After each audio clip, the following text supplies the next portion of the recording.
کبھی اماں کی آواز آئے گی بیٹا کتنی دفعہ دیکھو گے؟ تم تو صبح سے 10 دفعہ اپنے آپ کو دیکھ چکے ہو۔ اچھا مسئلہ لڑکوں کا ہی نہیں ہے، لڑکیاں بھی رضی اللہ تعالیٰ عنہ نہیں ہیں۔ ہاں حالات وہاں بھی کچھ ایسے ہی ہیں۔ اور پھر جب اپنے آپ کو دیکھتے رہے، یہاں تک تو بات کنٹرول میں تھی کہ بھئی گھر میں تھے، حجرے میں تھے، آئینے کے سامنے تھے، مگر ایک اور کیفیت بھی کھڑی ہوتی ہے، اور کیفیت یہ ہے کہ خود کو دیکھنے کے بعد دل یہ کرتا ہے کہ کوئی اور بھی انہیں دیکھے، یعنی تعریف کرے۔ بھائی بال بڑے اچھے بنائے، یہ جو تم نے آج کپڑے پہنے یہ بڑا اچھا فیشن ہے، بھائی یہ کس سے سلوائے ہیں؟ جی بعض بچے تو کپڑے ہی پھاڑ کر نکلتے ہیں تاکہ لوگ انہیں دیکھیں، وہ پھٹی پھٹی پینٹیں پہنتے ہیں، الٹی سیدھے جوتے پہنتے ہیں، اور بال بھی ایسے کھڑے کر لیتے ہیں تاکہ لوگ دیکھ کر کہیں بھئی یہ وہ دیکھو اسے دیکھو۔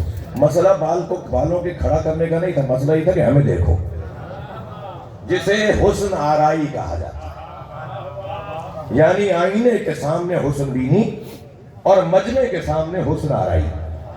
یہ جوان چاہتا ہے، اچھا دیکھیے اگر یہ فطری مسئلہ ہے کہ ہاں فطری مسئلہ ہے، حسن بینی بھی اور حسن آرائی بھی فطری مسئلہ ہے، بھوک فطری مسئلہ ہے، پیاس فطری مسئلہ ہے، جنسی تسکین فطری مسئلہ ہے، یہ اولاد سے محبت یہ فطری مسئلہ ہے۔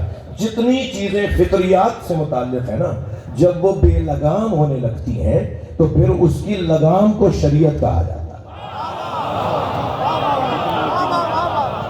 صلوات پڑھنے ذرا محمد و آل محمد۔ مثلاً پیاس فطرت ہے تو جو چاہے پی لیں، بھوک فطرت ہے جو چاہے کھا لیں، حسن بینی اور حسن آرائی فطرت ہے تو جہاں دل کرے وہاں چلے جائیں۔ لہذا بچوں کو پیغام، بچیوں کو، عورتوں کو، لڑکیوں کو پیغام یہ دیا جائے گا کہ اگر تمہاری فطرت میں ہے کہ تمہیں لوگ دیکھیں تو یاد رہے وہ دیکھے جو تمہارا محرم ہے۔ صلوات پڑھیں گا محمد و آل محمد۔ حسن آرائی یہ انسان کی فطرت ہے اور حسین کی کیفیت ہے۔ حسین چاہتا یہ ہے کہ وہ خود کو بھی دیکھے اور دوسرے بھی اسے دیکھیں۔ اللہ کہہ رہا ہے ان اللہ جمیل، ذرا گردن ہلائیے بات جاری ہے تو۔ اللہ کہہ رہا ہے ان اللہ جمیل و یحب الجمال، اللہ خود بھی جمیل ہے اور جمال کو پسند بھی کرتا ہے۔ خود جمیل ہے یہ حسن بینی ہے، اور جمال کو پسند کرتا ہے یہ حسن آرائی ہے۔ وہ چاہتا ہے اپنے آپ کو بھی دیکھے اور وہ چاہتا ہے لوگ بھی اسے دیکھیں۔ تو میں اور آپ تو اپنے آپ کو دیکھنے کے لیے آئینہ بناتے ہیں، اللہ جب اپنے آپ کو دیکھے گا تو کون سا آئینہ بنائے گا؟ کل ایمان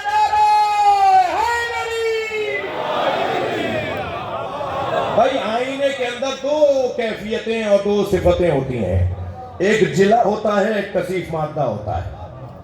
اگر صرف جلا ہوگا نا، صرف شیشہ ہوگا تو وہاں والے تو آپ کو دیکھ لیں گے، ہم اپنے آپ کو نہیں دیکھوائیں گے۔ تو اس شیشے کے ساتھ ایک کثیف مادہ بھی لگا ہوا ہوتا ہے جسے جیوا بھی کہتے ہیں، مختلف نام ہے مختلف زبانوں میں، یعنی دو چیزیں جوڑیں گے جلا کے ساتھ، آئینے کے ساتھ آئینہ بنے گا، ٹھیک ہے؟ تب جا کے ہم اپنے آپ کو دیکھوائیں گے۔ یا اللہ تو جب اپنے آپ کو دیکھتا ہے تو کون سا آئینہ بناتا ہے اور اس آئینے کو کیسے بناتا ہے؟ تو اللہ نے اپنے آپ کو دیکھنے کے لیے 14 آئینے بنائے، اور ان 14 آئینوں میں نور کی جلا رکھی اور بشریت کا پہلو رکھا۔ صلوات پڑھنے محمد و آل محمد۔ امامیہ کالونی میں کوئی نعرہ نہیں لگا تھا؟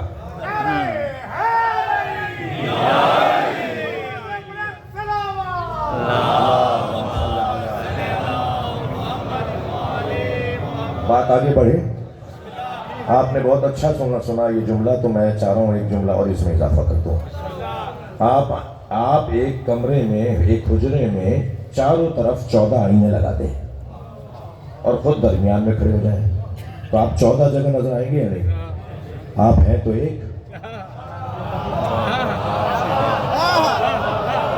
عقیدہ توحید محفوظ رہے۔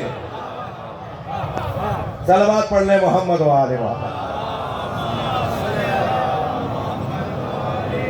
بات آگے بڑھے تو بھائی علم اللہ کا، حسن اللہ کا، قدرت اللہ کی، حیات اللہ کی، جی غیب اللہ کا، انما الغیب للہ فانتظروا انی معکم من المنتظرین، غیب اللہ ہی کے لیے ہے، جی انتظار کرو، قرآن کہہ رہا، اللہ کہہ رہا ہے انتظار کرو، میں بھی تمہارے ساتھ انتظار کر رہا ہوں۔ جی جی اللہ بھی منتظر ہے، ہم بھی منتظر ہیں، امام ہمارے منتظر بھی ہیں، منتظر بھی ہیں، ہمارے امام منتظر ہیں اس لیے کہ ہم انتظار کر رہے ہیں، اور منتظر ہیں اس لیے کہ وہ انتظار کر رہے ہیں۔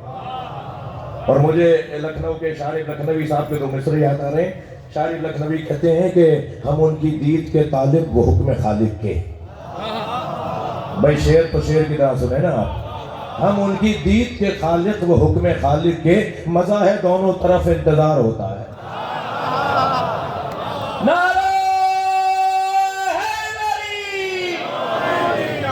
تو غیب اللہ کے لیے، علم اللہ کے لیے، قدرت اللہ کے لیے، اب یہ ساری اس کی جو صفات ہیں وہ جہاں سے ظاہر ہوتی ہیں، وہ یہ دروازہ ہے، یہ گھرانہ ہے، لہذا بشارت اللہ کی ہے، قل اے میرے حبیب تم کہہ دو۔ اچھا کوئی گھبرانے کی ضرورت نہیں ہے کسی کو، بشارت ہی نہیں اللہ کی جو نبی سے پہنچوائی جا رہی ہے، لعنت بھی اللہ کی مباہلے میں یہی دیتے ہیں۔ ثم نبتہل فنجعل لعنت اللہ علی الکاذبین، اور ہم پھر مباہلہ کریں گے اور پھر اللہ کی لعنت جھوٹوں پہ بھیجیں گے۔ بھئی جب لعنت اللہ کی ہے تو اللہ کیوں نہیں بھیج رہا؟ بھئی علم اللہ کا آئے گا ان کے ذریعے، قدرت اللہ کی ظاہر ان کے ذریعے سے، رزق اللہ کا ظاہر ان کے ذریعے، اور وسیلہ کسے کہتے ہیں؟ وسیلہ نہ ماننے والوں، بغیر وسیلے کے تمہاری کوئی گنجائش ہی نہیں، تمہارا کوئی گزارا ہی نہیں۔ کیا کروں، میں نے کچھ لوگوں کو یاد کر لیا تو ایک جملہ اور ان کو ذرا کہہ دوں، جو یہ کہتے ہیں نا کہ ہمیں وسیلے کی ضرورت نہیں ہے، میں آپ سے کہہ رہا ہوں ان سے آپ کہا کریں کہ پہلے اپنا چہرہ آئینے میں جا کے دیکھو، تم اس قابل بھی ہو کہ تمہیں وسیلے کی ضرورت نہیں ہے۔ جنہیں وسیلے کی ضرورت نہیں تھی جبریل پیچھے رہ گئے تھے، جنہیں وسیلے کی ضرورت نہیں تھی مڑ کر دیکھا نا، یا جبریل، اے جبریل قدمو آگے آؤ، تو جبریل لگا ہذا موقفی الذی وضعنی اللہ، یا رسول اللہ یہ میری جگہ ہے جو اللہ نے بنائی ہے، ایک قدم بھی آگے بڑھوں گا تو جل جاؤں گا۔ جو اپنی حدوں کو پہچانے نا پھر ہم اسے جبریل علیہ السلام کہتے ہیں۔ بھائی صلوات پڑھنے محمد و آل محمد۔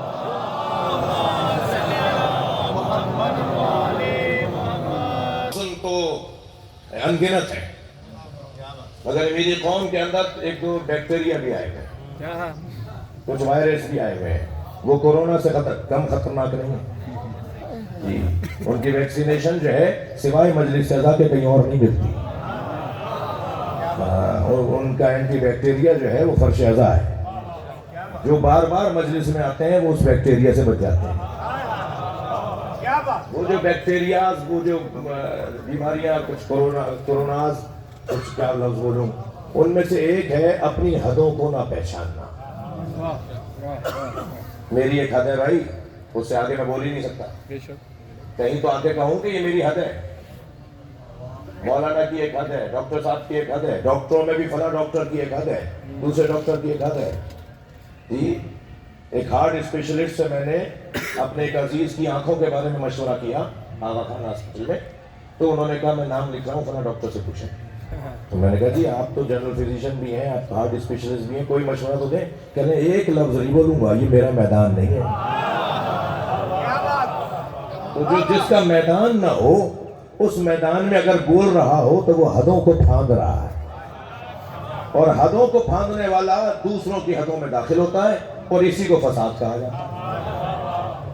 تھک گیا، اسی کو فساد کہا جاتا ہے۔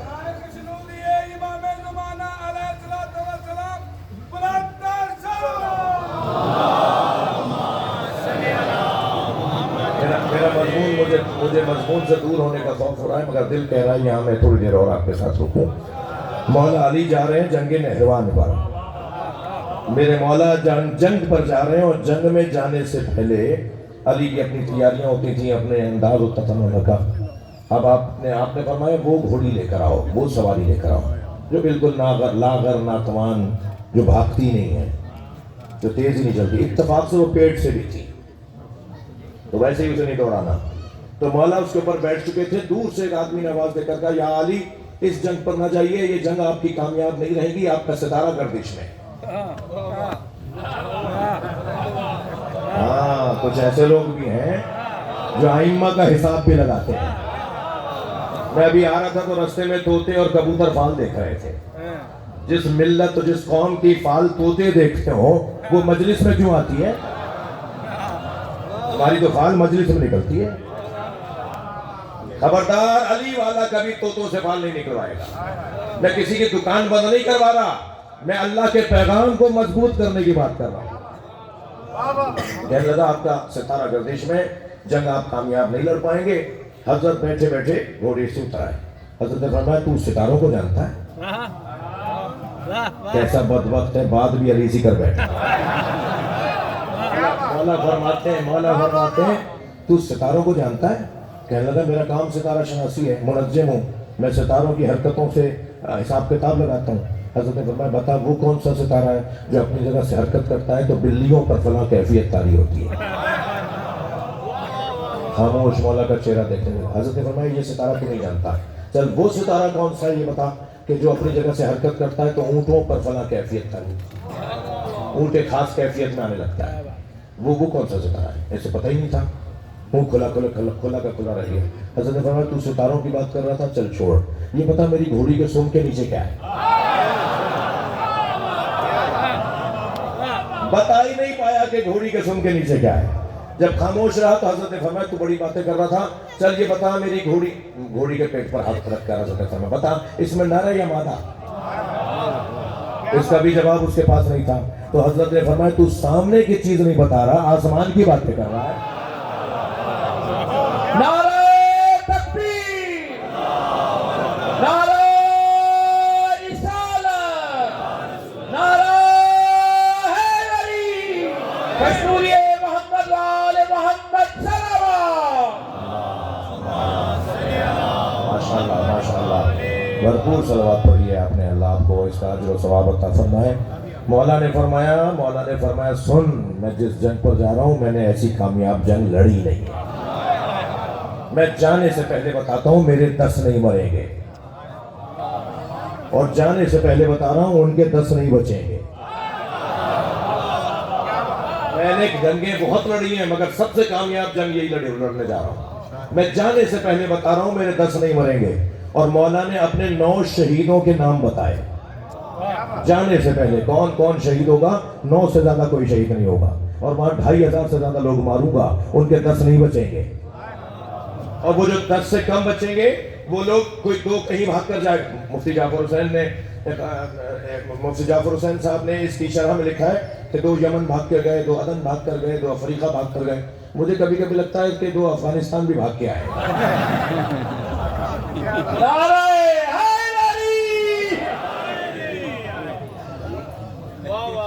تو حدوں کو پہچاننا، ہر شخص اپنی حدوں کو پہچانے، یہ اس کا حسن ہے، یہ اس کا کمال ہے. میری ایک حد ہے، میں اس سے زیادہ نہیں بول سکتا.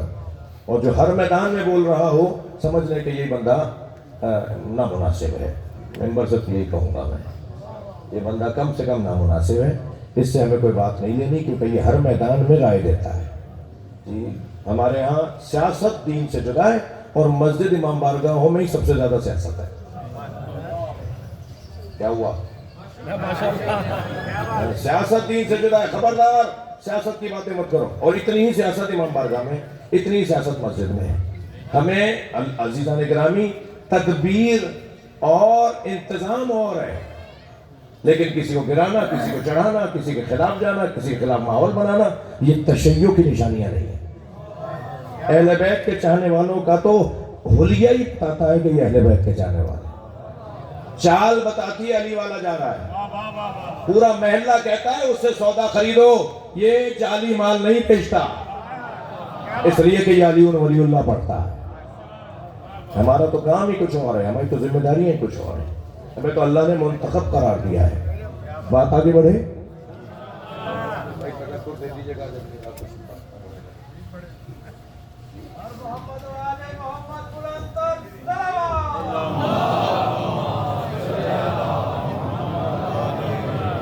آپ نے سن لی ہے. میں اب اصلی مضمون پر 5-8 منٹ بولنا چاہوں گا، اور وہ یہ کہ نبی نے اپنی ساری محنتوں کا عوض مانگا ہے فاطمہ زہرا بی بی سے محبت. میری فاطمہ کو راضی کرو، میری سیدہ کو راضی کرو. ساری محنتوں کا عوض مانگا ہے. لا اسألکم، کوئی سوال نہیں کرتا تم سے، علیہ، اپنی اس مشقت کے اوپر، الا المودۃ فی القربہ، سوائے یہ کہ سب سے زیادہ قریب مجھ سے جو بیوی ہے اس سے محبت کا اظہار کرو. نام نہیں لیا، نام نہیں لیا. بہت سارے مریدوں نے پیروں کو مروایا ہے، یہ میرا پیر ایسا، میرا پیر ویسا. پیر کہتا ہے یہ کہہ رہا ہے میں ایسا ہوں، میں تو ایسا نہیں ہوں. بہت سارے لوگوں نے بڑے بڑی شخصیات کے نام لیے ہیں، مگر ان شخصیات سے تو کوئی پوچھے کہ مولا علی کا مقام کیا ہے، سیدہ کا مقام کیا ہے. اگر امت کی اکثریت کہہ دے نا کہ سب سے زیادہ قریب جناب عائشہ تھی، تو بی بی عائشہ سے پوچھ لیتے ہیں کہ نبی کے قریب کون تھا. تو بی بی عائشہ فرماتی ہے میں نے زمین اور آسمان اس کائنات میں مصطفیٰ سرکار سے زیادہ، مصطفیٰ سرکار کے قریب فاطمہ سے زیادہ قریب کسی کو نہیں پایا. سب سے زیادہ جس سے نبی محبت کا اظہار فرماتے ہیں وہ فاطمہ زہرا ہے.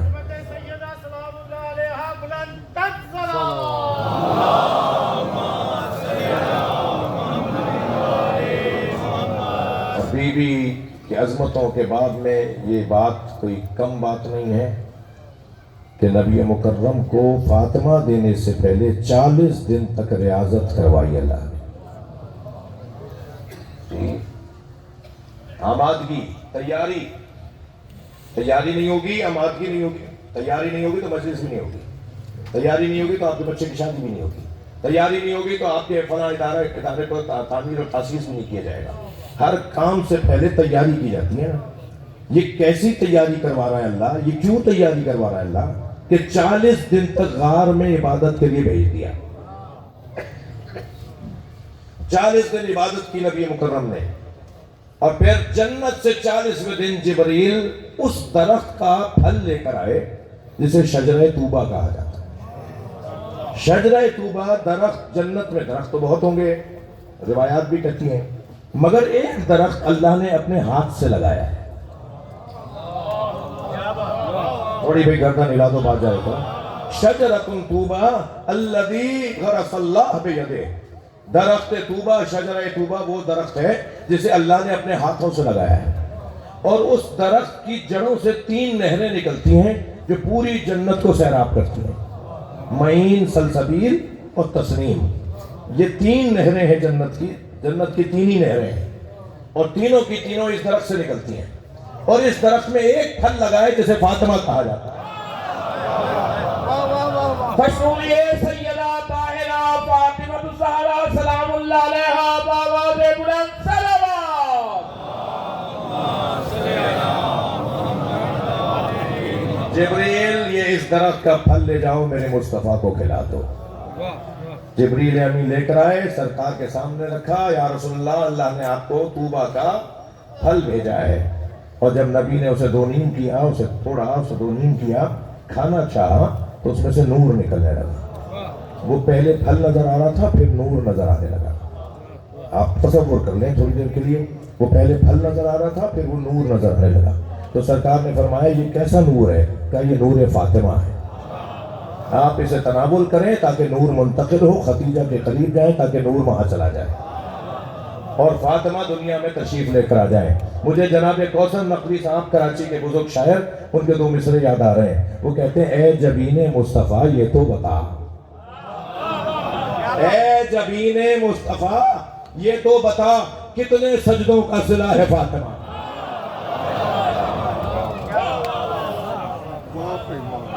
نبی مکرم کو اللہ نے سیدہ کا وجود دیا، اور سرکار کا وجود، سرکار پر سیدہ کا وجود اللہ کی نعمت.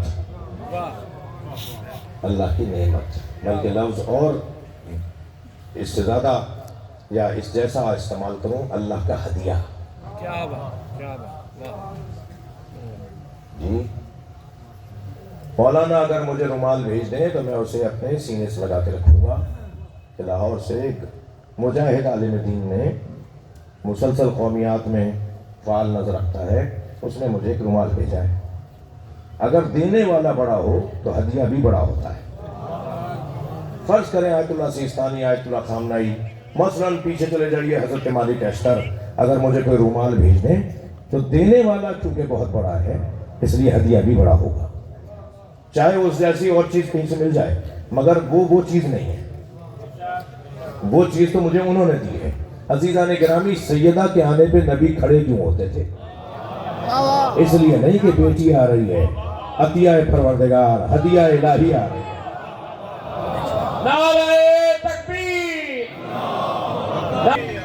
قام الیہا، علماء اکرام تشریف فرمایا، قام لہا نہیں تھا، حدیث میں قام لہا نہیں ہے، کھڑے ہو جاتے تھے نہیں ہے، کھڑے ہو کر وہاں بڑھتے تھے جہاں سے سیدہ آ رہی ہوتی تھی۔ قام الیہا، ان کی طرف جاتے تھے، فقبل یدیہا، اور ہاتھوں کا بوسہ دیتے تھے، وَأَجْلَسَ فِي مجلسے، اور وہاں لا کر بٹھاتے تھے، ہاتھ پکڑ کر لاتے تھے اور وہاں بٹھا دیتے تھے جہاں سرکار خود بیٹھے تھے۔ بھئی مولائیوں کا مجمع ہے، مجلسی لوگ بیٹھے ہیں، مجھے نقن صاحب کا جملہ یاد آ رہا ہے۔ نقن صاحب فرماتے ہیں حدیث کہتی ہے کہ قام الیہا قبل یدیہا اجلس فی مجلسے، اپنی جگہ لا کے بٹھاتے تھے۔ حدیث یہاں خاموش ہو جاتی ہے، خود کھڑے رہتے تھے یا بیٹھتے تھے؟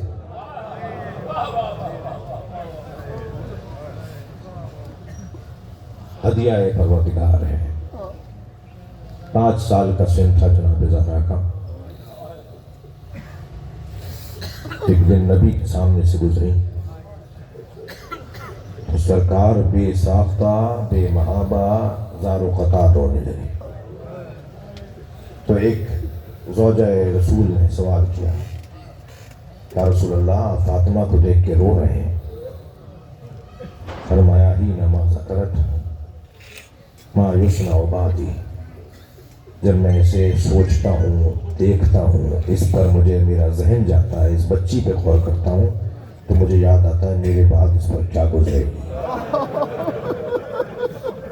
فرائض الصمتین علامہ الجوینی اہل سنت کے عالم دین، انہوں نے اس بات کو لکھا ہے کہ تقریباً 43 کتابیں کھول کھول کے مجھ حقیر فقیر نے دکھائی ہیں کہ یہ اہل سنت کی کتابیں ہیں، کہ جو مصائب ہمارے ہاں کے علماء و ذاکرین پڑھتے ہیں یہ بنائے ہوئے اور گھڑے ہوئے نہیں ہیں، یہ شیعہ علماء نے تو لکھی ہیں، مگر کوئی 43 کتابیں تو میں اپنی کم علمی کا اقرار کر کے کہہ رہا ہوں، اس سے زیادہ کوئی مضبوط عالم بات کرتا تو شاید وہ کچھ 100 کتابیں پیش کر دیتا، لیکن مجھ طالب علم نے 43 کتابیں دکھائی ہیں اہل سنت کی، اسے اسکین کر کے چھپوا بھی دیا ہے، اور 4تھی دفعہ وہ چھپنے جا رہی ہے، 4تھا ایڈیشن اس کا آ رہا ہے۔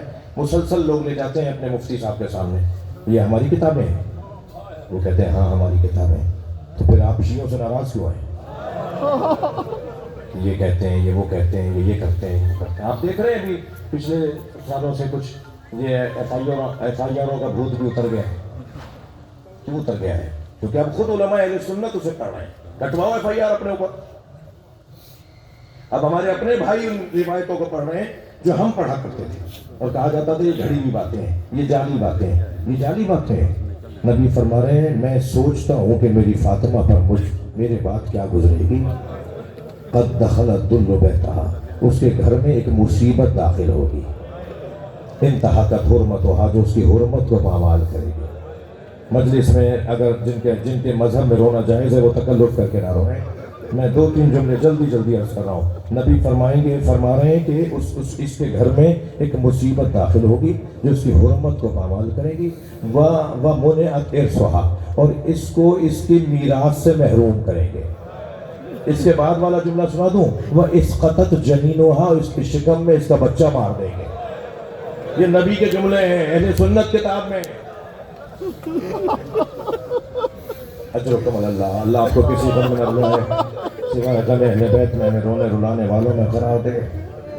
یہ بچہ سوال کرتا ہے، یہ جوان پوچھتا ہے اس وقت مولا علی کہاں تھے؟ علی جو اصبر الصابرین ہے، علی مولا سے جو بڑا صابر کوئی نہیں، وہ اسی وجہ سے تو ہیں کہ نبی نے اپنی رحلت سے ایک دن پہلے مولا علی کا ہاتھ پکڑ کر کہا یا علی مجھ سے عہد کرو کہ میرے بعد تلوار نہیں اٹھاؤ گے۔ یا رسول اللہ حکم فرمائیں، کہا یا علی میرے بعد تمہاری زوجہ پہ ہاتھ اٹھایا جائے گا۔ رو رہے ہیں نا آپ حضرات، اللہ آپ کو کوئی غم نہ دے، اللہ کا کام بھی اللہ کا ہے بھائی، ہر ایک سے اس کے مزاج کے مطابق امتحان لیتا ہے۔ حضرت ابراہیم کے ہاں منت مرادوں کے بعد اسماعیل دنیا میں آئے، اللہ نے حکم دیا، امتحان دیا، اسماعیل کے گلے پہ چھری چلاؤ، یہ حضرت ابراہیم کا امتحان تھا۔ حضرت یوسف پانی سے ہولتے تھے، اللہ نے امتحان لیا، بھائیوں نے کنویں میں ڈال دیا، یہ حضرت یوسف کا امتحان تھا۔ سنیں گے امام سجاد کا بدن نازنین بہت تھا، نازک بدن تھے امام سجاد، ہاتھ پیر بلا تشبیہ روئی کے گالوں کی طرح نرم تھے، بلا تشبیہ۔ امام کے بدن مبارک کو بہت نرم اللہ نے بنایا تھا، جس کا بدن اتنا نرم ہو، معمولی سی خراش لگے تو اس کے بدن سے خون آنے لگے، اسے کوفہ اور شام کے بازاروں میں کانٹوں پہ چلنا ہوگا، پتھروں پہ چلنا ہوگا، ایسے ایسے توق اور بیڑیاں اس کے ہاتھ پیروں میں ڈالی جائیں گی، اس کے گلے میں توق ڈالا جائے۔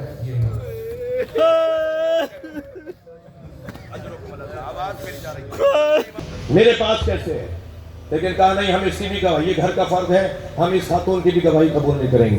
تو بیوی نے فرمایا میرے بابا نے تو مجھے لکھ کر دیا ہے، اجرکم اللہ، ایک منزل لے کر آیا ہوں، آپ کو ایک منزل پر لے کر آیا ہوں۔ فرمایا میرے بابا نے مجھے لکھ کر دیا ہے۔ کہنے لگے کہاں لکھ کر دیا ہے؟ سیدہ نے اپنی چادر میں سے بابا کی تحریر نکالی اور تحریر سامنے والے کو دے دی، اس نے پڑھنا شروع کیا۔ تحریر بہت صاف تھی، ایک باب تو نہیں 6 باب تھے جو نبی نے لکھ کے دیے تھے۔ تو ایک مرتبہ کاتب کو طرف دیکھ کر کہا لکھ دو، قبضہ چھوڑ دیا جائے، مزدور اٹھوا لیے جائیں وہاں سے، اپنے کارندوں کو وہاں سے اٹھوا لیا جائے اور سیدہ کو لکھ کر دے دو یہ انہی کا ہے۔ تو ایک اور شخص آگے بڑھا، اس نے سیدہ سے وہ تحریر چھینی اور چھین کر اسے ٹکڑے ٹکڑے کر دیا۔ اب میں آپ رونے والوں سے ایک سوال کروں، بابا کے ہاتھ کی تحریر جب زمین پر گری ہوگی تو بیوی کو یاد نہیں آ گیا ہوگا کہ کربلا میں کیا ہوگا؟ اجرکم اللہ، اجرکم اللہ۔ ایک مرتبہ جناب زہرا زمین پر بیٹھ گئی، بابا کی تحریر کے ٹکڑے اٹھانے لگی۔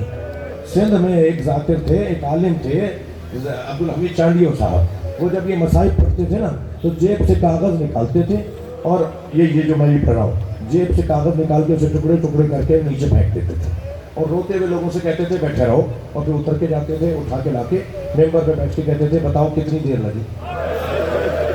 ہاں، مجمع سے کہتے تھے بتاؤ کتنی دیر لگی؟ تو مجمع کہتا تھا چند لمحے لگے ہیں۔ تو وہ کہتے تھے جنہیں تم چند لمحے کہہ رہے ہو فاطمہ بوڑھی ہو گئی۔ سیدہ کے بال سفید ہو گئے اور آواز دے رہی تھی بابا کیا آپ کی فاطمہ کے ساتھ کیا ہو گیا؟ یہ مدینے کی گلیاں ہیں، یہ کوفہ و شام نہیں ہے۔ اللہ اللہ یا اللہ مرحومہ کی مغفرت